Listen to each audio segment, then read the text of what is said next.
some people say, well, God is almighty. He knows all. He has power over all things. He can do anything. What does this mean? So they say that God can do anything, so why can't he become a man? What do you say about this? That's a common argument that's put forth, that why are you restricting the powers of God? Exactly. God can do anything and everything. So why are you restricting the powers of Almighty God?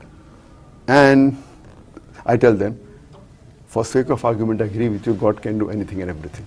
And you say that God can become a human being.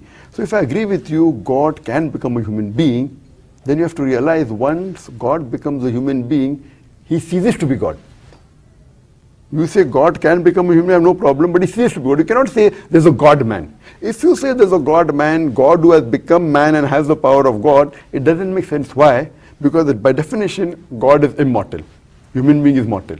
You can either have an immortal person or a mortal person. You can have a person who is immortal and mortal at the same time. It is meaningless. Doesn't make sense. It doesn't make sense. Almighty God has no beginning.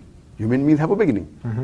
You can't have a person who has no beginning and has a beginning at the same time. It's meaningless. Almighty God has got no end. Human beings have an end. You can't have a person who has no end and has an end at the same time. It's meaningless. It's like telling I saw a tall short man. You either have a tall man or a short man. It is absolutely, you cannot use a word like in tall short. Yeah. You either have a tall man, short man, or a medium man. You can't have a tall short man. You can't have a fat thin man. So similarly, you can't have a God man.